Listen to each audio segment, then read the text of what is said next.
Good morning. It's 6:40. I've been up for about half an hour, but I haven't gotten out of my sleeping bag yet because I'm cold. It's already all packed up. He hasn't made breakfast yet though, but I'm still laying in my sleeping bag. Captain hasn't gotten out of his yet either. It didn't freeze, but it's cold. So I guess we gotta get up soon. Get moving. 8 a.m. We're heading back out on the trail. Late start, but we all needed that little extra sleep today. No. That takes you to That takes you to the peak. Oh. You going to the peak?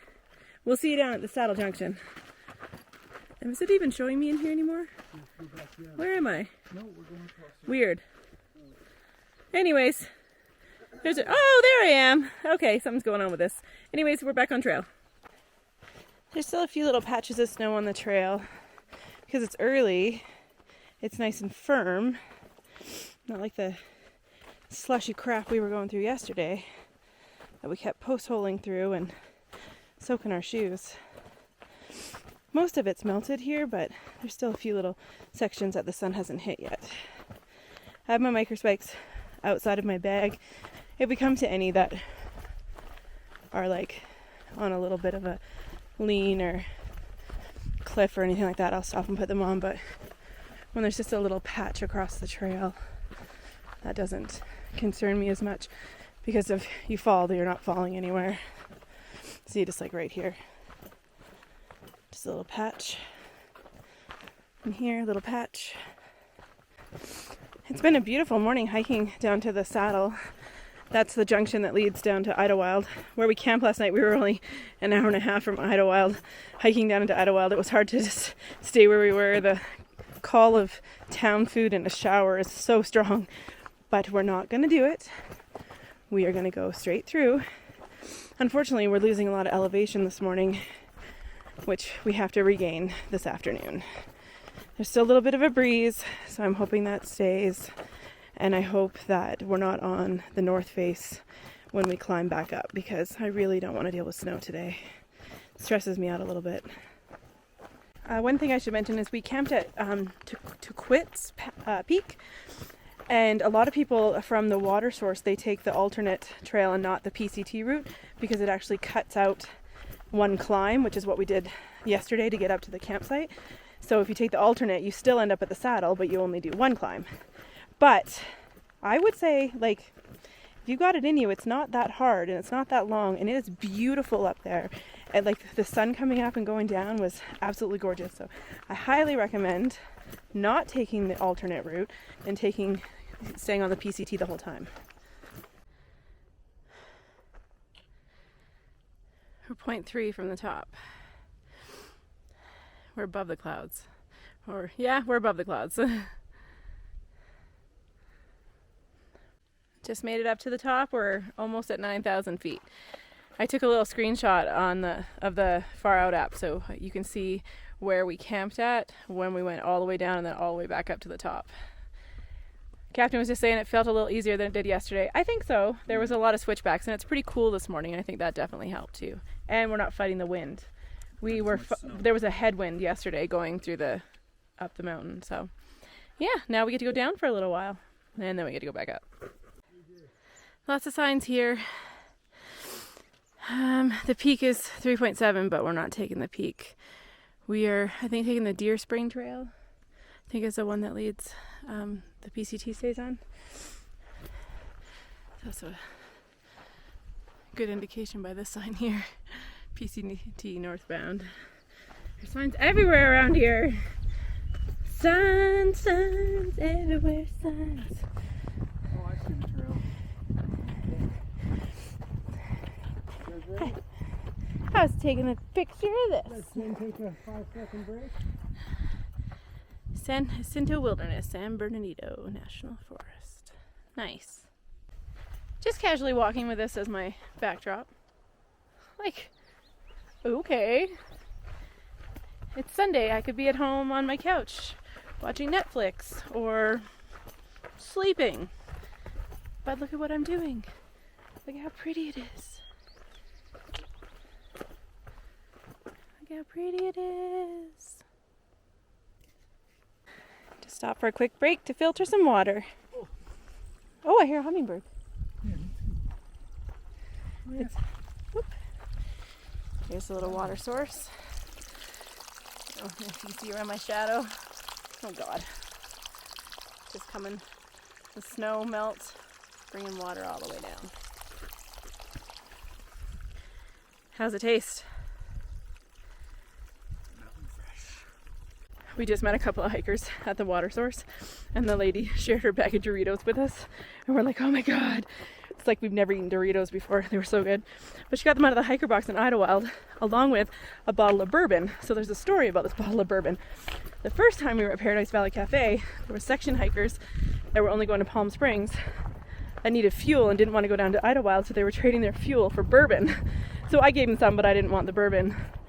And then Captain gave his fuel and took the bottle of bourbon, but then he had a little bit of it and it was not his cup of bourbon. So it was in a Coke bottle, so he put it in the hiker box at Idlewild. So the couple that just shared their Doritos with us also had the bourbon and were very appreciative of it. So we got to see the recipients of some trail magic that we left behind. So we're at the Strawberry Camp tent site for lunch. I'm having cheese and crackers and pepperoni that I'm probably going to regret when we do our next uphill climb. What are you having over there, Captain? What's for lunch? I'm having a wrap with peanut butter and Cheez-Its and corn chips. Corn chips. Awesome. Vincent, what are you having? I'm having the most crumbly wrap ever with salmon. We found stairs. We're like 9,000 feet right now. It feels tough to breathe.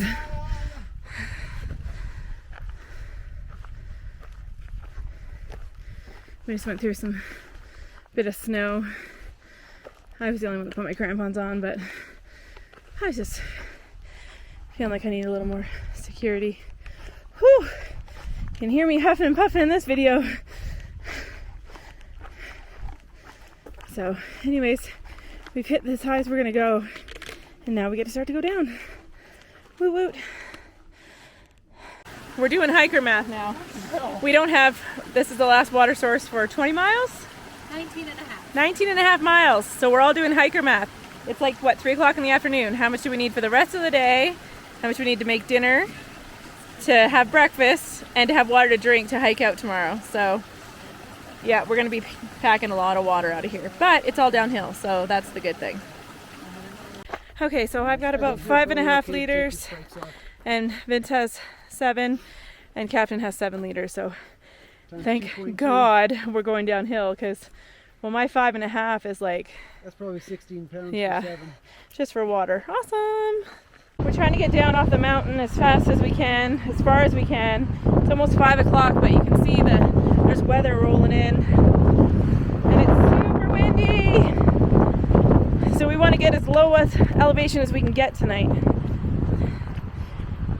We've still got sunlight for 2 hours, and I think it's just maybe just over 2 miles to a campsite that looks good.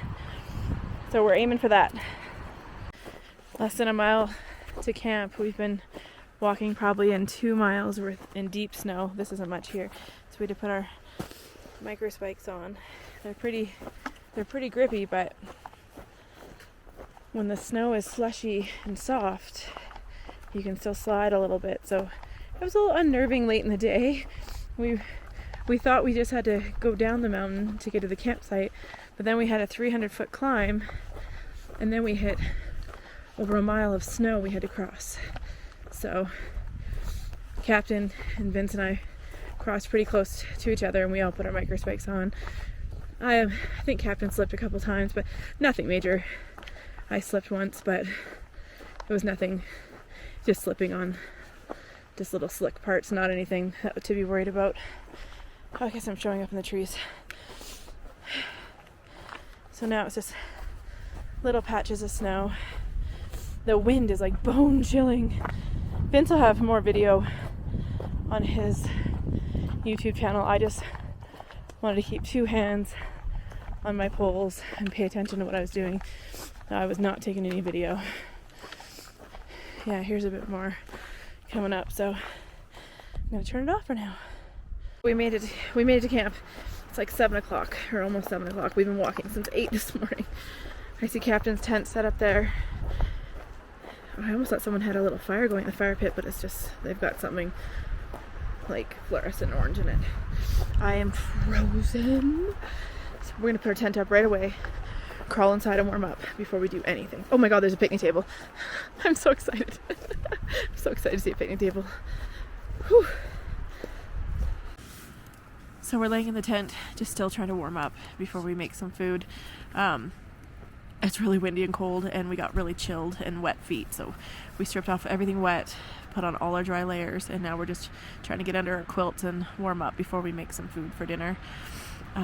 It's really windy tonight, so my gratefulness for the day is that we all just made it through this section uninjured and with good spirits, and we all accomplished something really great today. San Jacinto is no joke. It is definitely a beast of a mountain, and yeah, we've made it through, I think, the hardest part. Tomorrow it's pretty much all downhill into Cabazon. It's a 19-mile day we're going to try for tomorrow though, so I need to get lots of sleep. Oh, I forgot to mention we did 12.5 miles today, which is about 20 kilometers, so that was really good. It was a lot of climbing and a lot of snow crossings. I didn't film as much as Vince did, so check his out if you want to see what some of those look like.